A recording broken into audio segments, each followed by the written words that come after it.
Good evening, Australia. I'm Barry. This is Switched On IT. You're on Power TV Australia. This evening we are going to be talking again with Ray and Doug. Ray, as you know, is in Washington DC and Doug is in Sydney, and I think they're online now, so if we just go and have a look and see if they're up there. Yeah, they're there. Good. Good morning, guys. How are you? G'day, Barry. Pretty G'day. well here in Sydney. Good morning.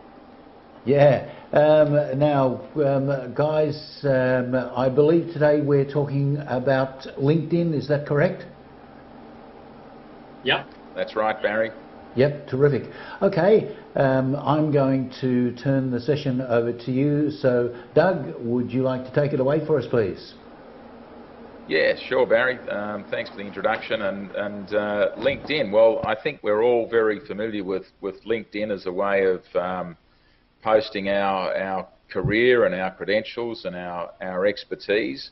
But it's got some really important commercial aspects and marketing features that are very useful to just about any business that needs any sort of online presence and needs to attract new customers. So I think what we all know is that it's used very much for recruitment.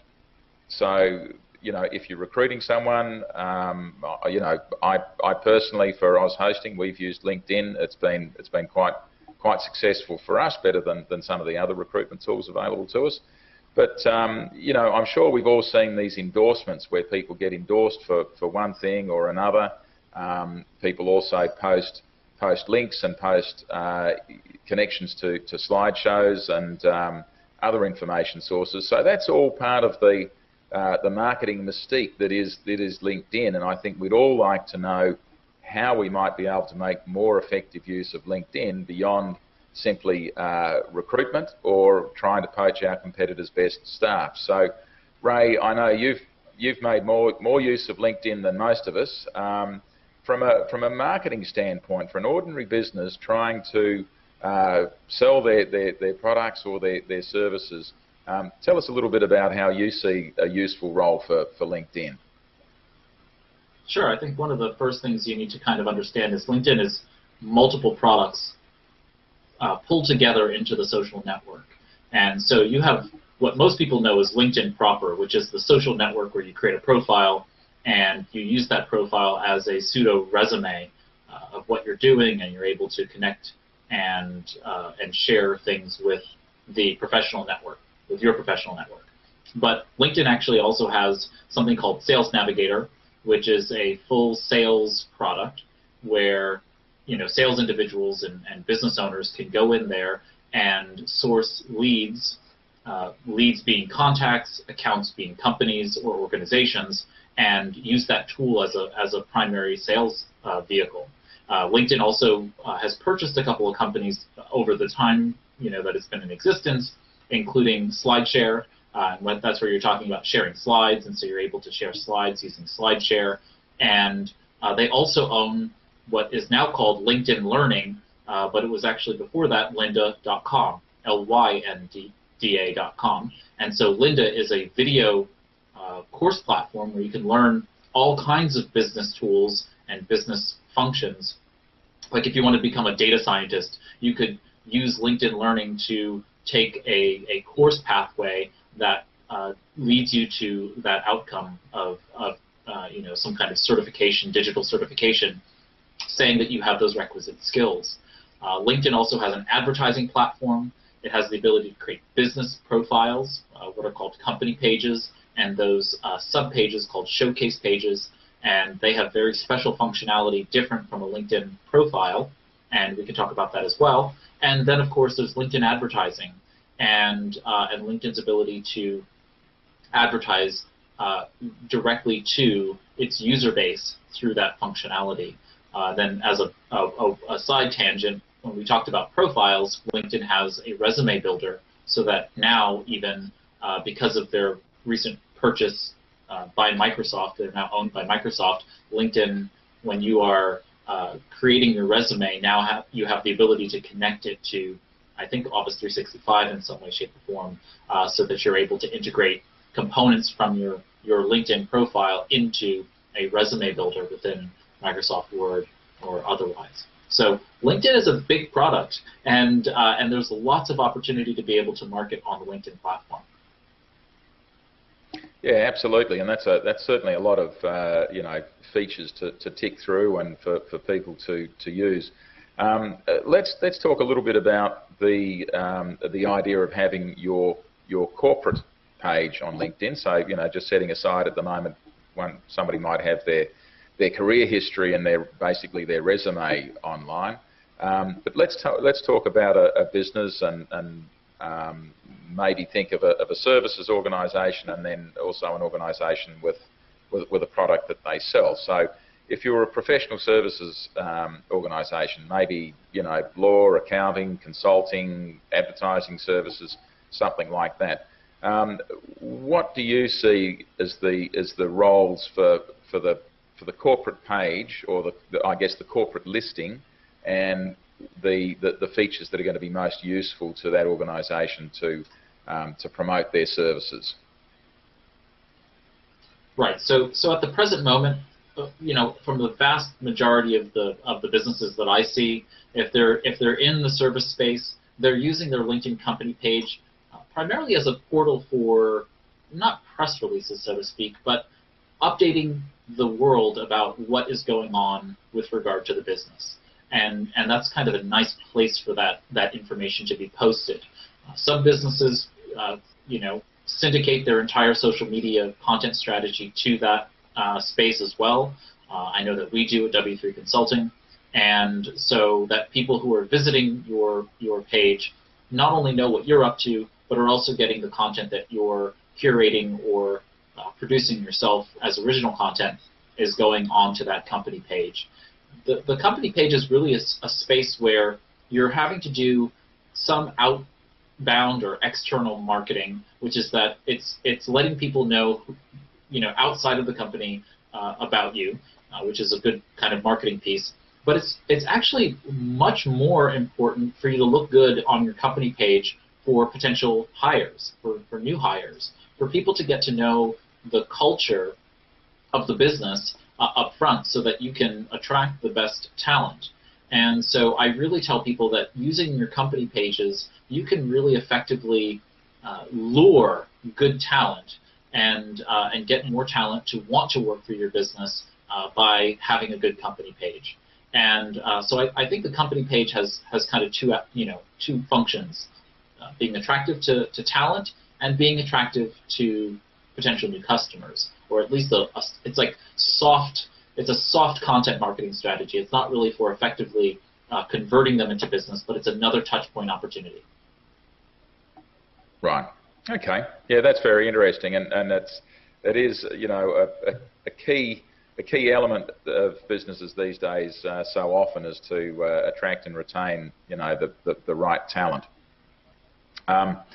So in terms of the LinkedIn advertising services, tell us a little bit about where you see the effective application of the advertising services, and let's keep talking about maybe a professional services firm to give it some kind of context. Yeah. So the interesting thing about LinkedIn is that they have sales representatives who are actually very friendly and are willing to talk to you and kind of guide you through the advertising process. And so I think that this is one of those cases where perhaps a service-based business may not understand that LinkedIn has a community of people. I don't know the latest numbers in terms of how many people are on LinkedIn, but it's somewhere in the hundreds of millions. And you have this large base of users who are, either professionals or at least savvy enough to have a profile on LinkedIn. And as I said, it's kind of this pseudo resume. Well, if your audience is on LinkedIn and you have a product or service, in this case a service, that you want to provide to them, it doesn't really matter whether or not it's a personal or consumer service or a business service. It's about getting in front of the right people with the right context. So your advertising needs to be obviously appropriate to the context, but there are a lot of different places in which you can display ads on LinkedIn and within content.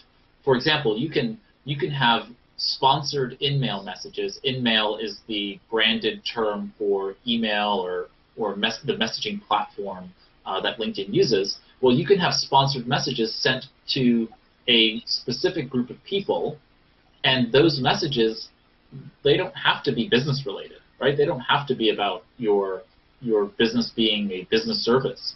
It could be certainly a consumer or personal service that you're providing that content for. So the misnomer, I think, is that it's a business professional network, and so therefore you can only talk business there.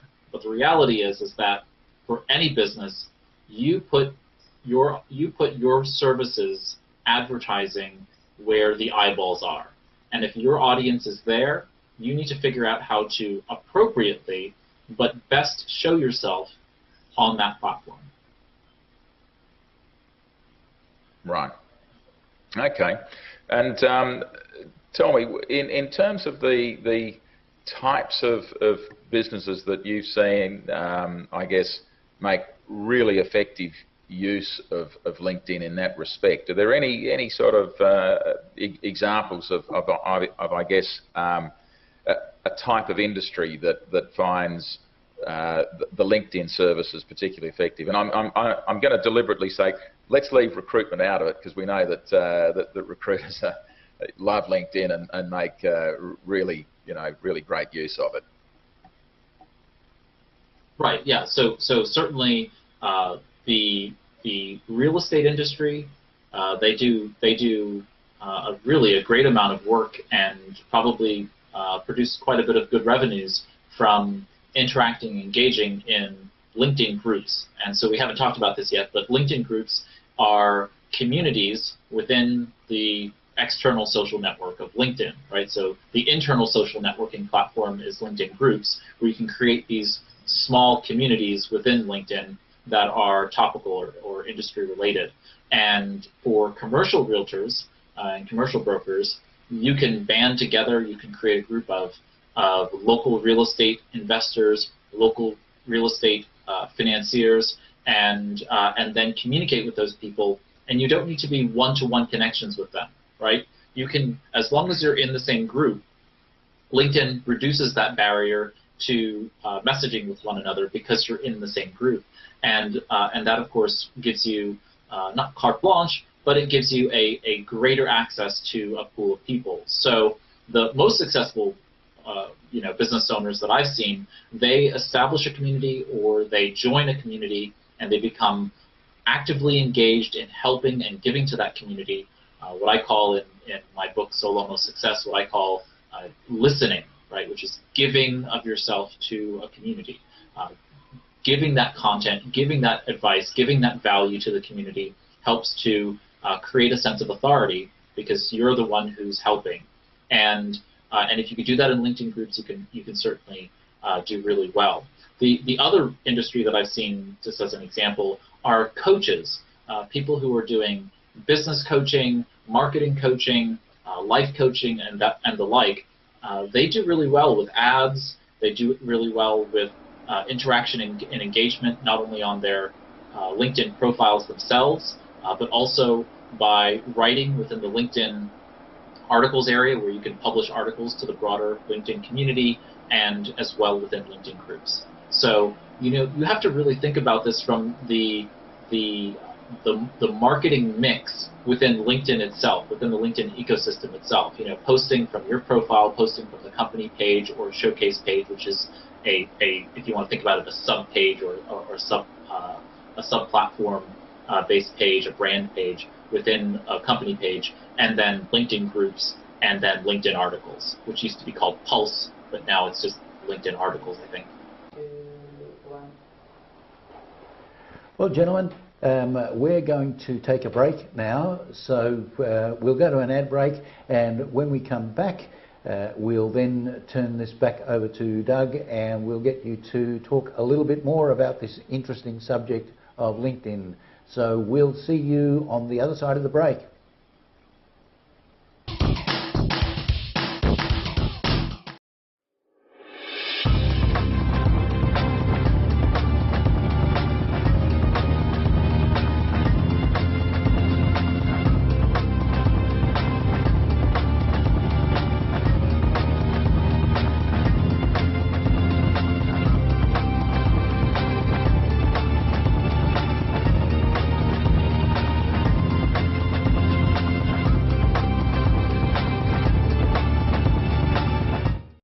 Art by Leonardo's has moved to the Toowoomba Homemaker Centre. Sit down with a coffee and our friendly, experienced staff can help you choose the perfect custom frame to suit your artwork and budget. Plus, all framing is done on site.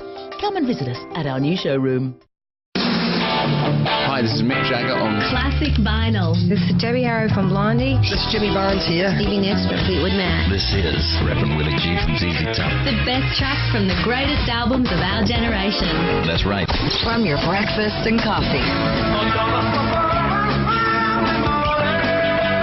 to your drive home.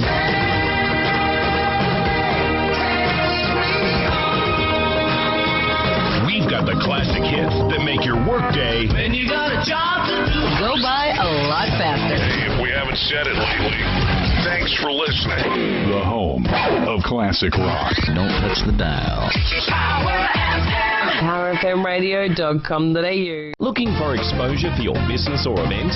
Take your business, community event, training seminar, sports fixture, function, concert or exhibition to the world with Power TV Australia and Power FM's unique live outside simulcasts. We can turn your next local event into a worldwide sensation with stunning live pictures, interviews, graphics and live action replays for a fraction of the usual cost. From a festival or sports fixtures to a corporate or charity event, Power TV Australia and Power FM can take your message live to our local and national viewers and listeners. Invite the world to your party by contacting Barry today on 0431 390 920 or email programming@powertvaustralia.com for a quote. Welcome back to Switched on IT.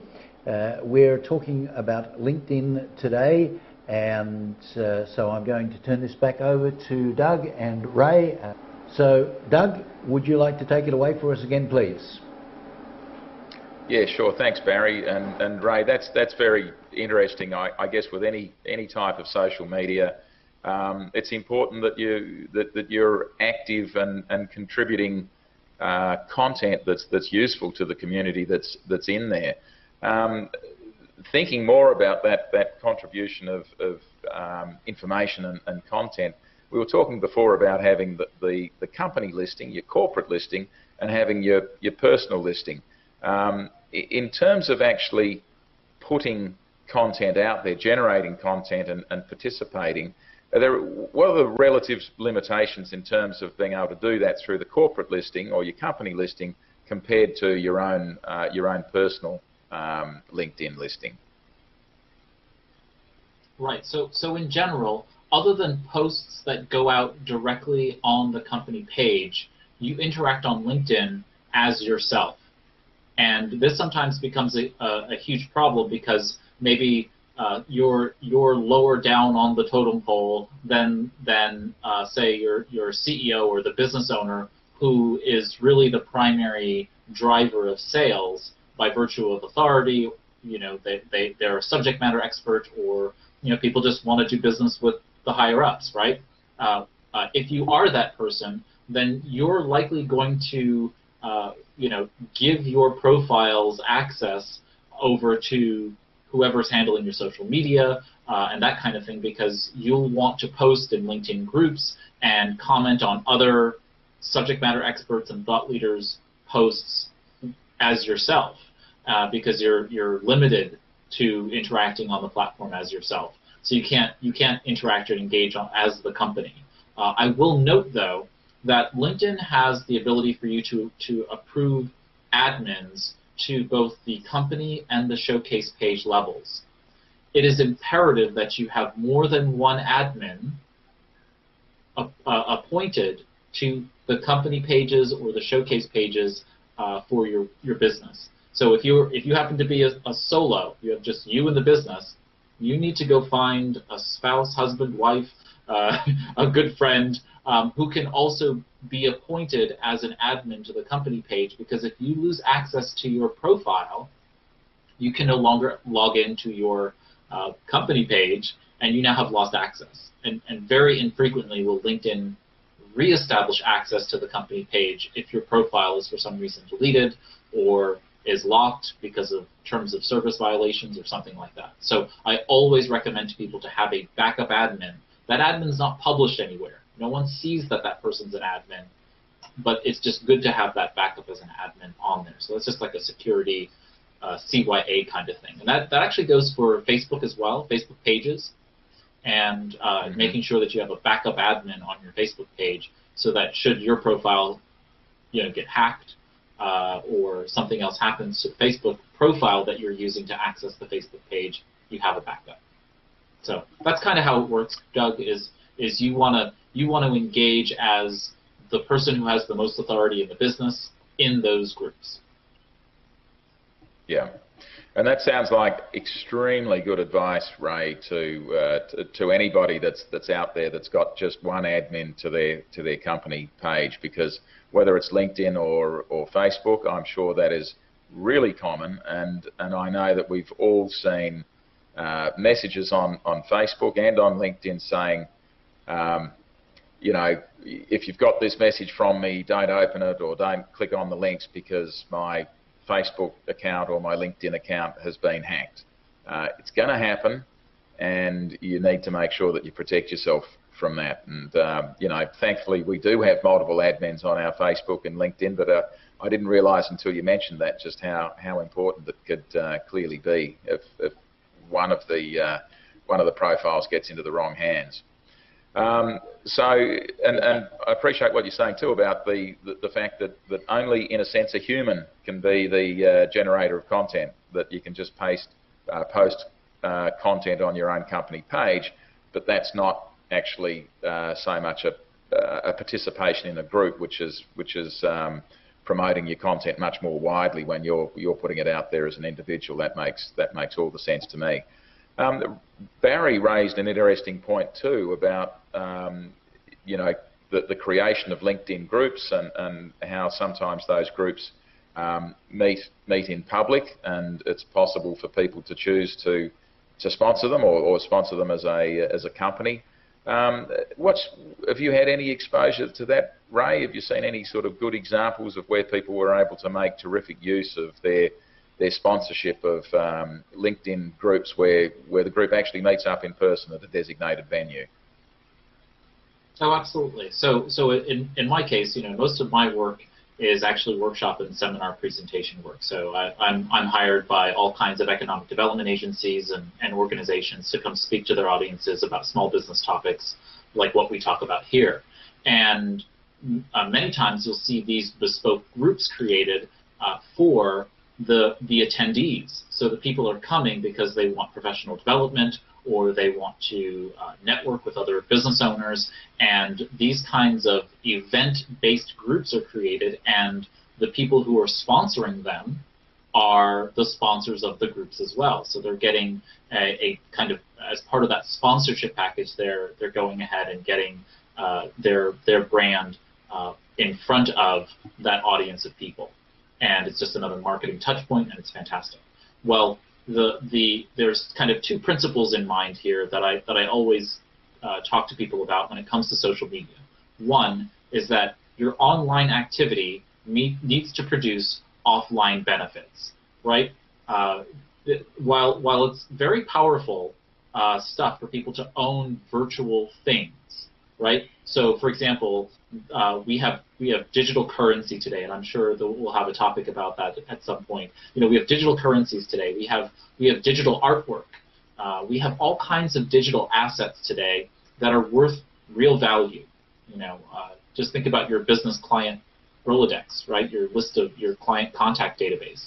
That's virtual. It's not something real, but it has real value. If you were to sell your business tomorrow, you would be selling that list of contacts as well. Well, it needs to have some kind of offline benefit. So all of your social media activity that you're doing, you need to drive it through the lens, through the filter of how is this going to benefit us offline. And with LinkedIn, it's about taking online interactions into offline interactions. So if you have an event, and I'm giving the example here of a conference, for example, where people come together in real life. Well, in that real life environment, you might have some business networking opportunities, and in the group, it's not necessarily useful to be selling. But what you want to do when you meet people either in the virtual group or in the en masse group is figure out how to have those kinds of one-to-one meetings offline. That could be by phone, it could be over coffee or a drink, but the point is that you want to turn the shallow relationship, which is the virtual digital relationship, into a more sincere relationship, one that's actually authentic and genuine and in real life. So you want to have FaceTime with that person one-to-one in an environment that allows you to be able to build a relationship.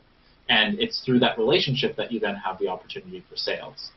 And so then there's the second half of this, which is many times you're in a LinkedIn group, and as I said before, your goal is to provide value. Your goal is to answer questions and so on and so forth. Well, you also need to, if you're in business or if you're in sales, you want to be selling, right? But you can't really do that without turning people off in that kind of environment.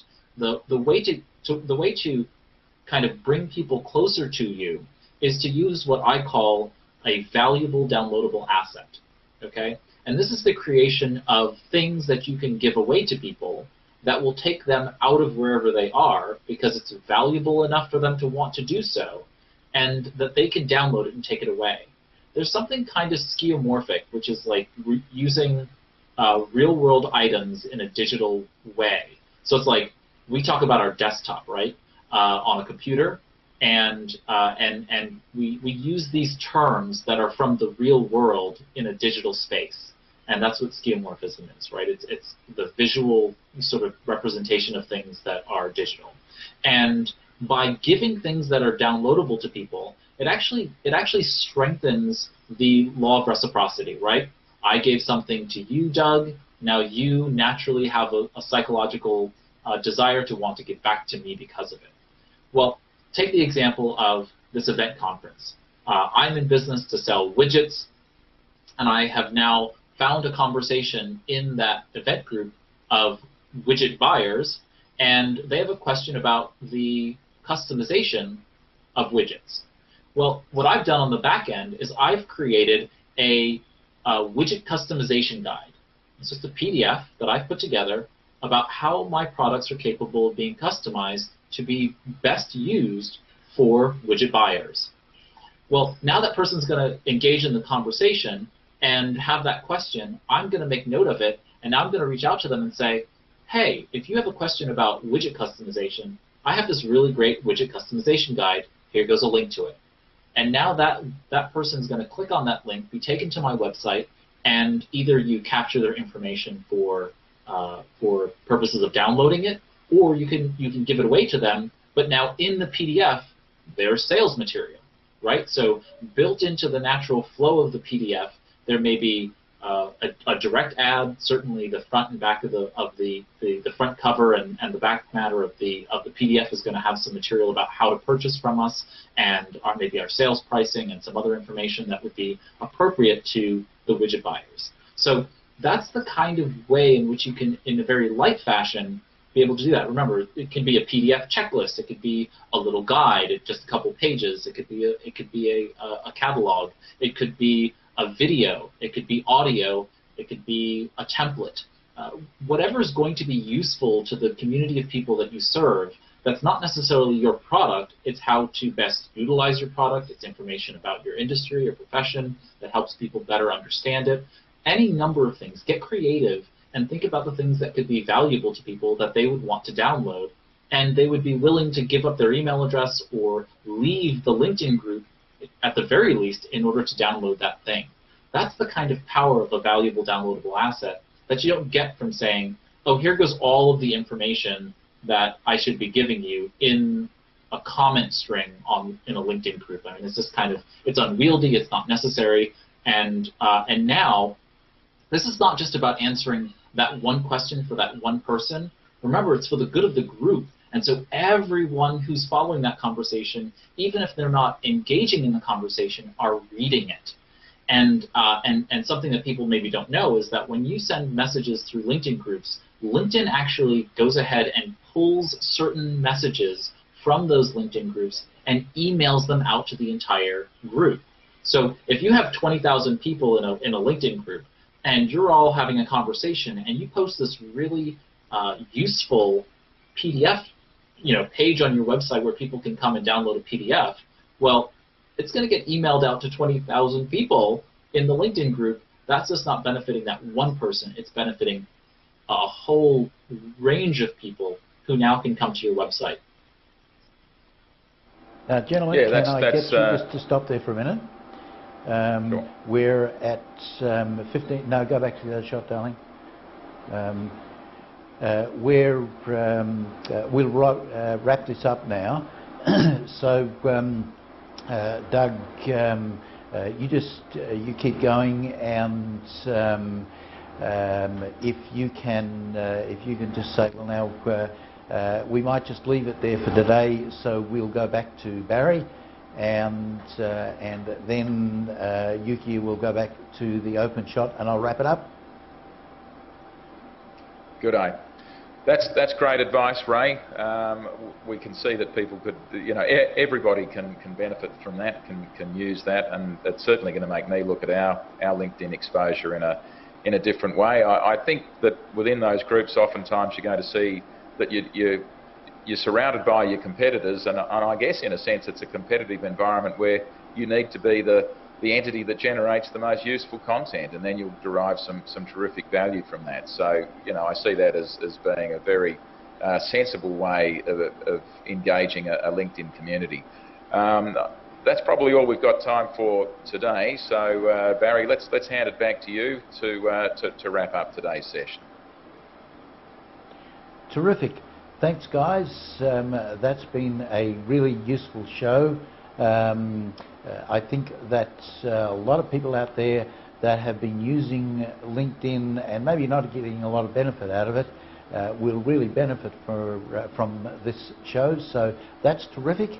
We'll be back again next week with you. So thank you for your time, folks. This has been this has been Switched On IT with Doug and Ray. Thank you, Doug. Thank you, Ray. And we'll see you again next week.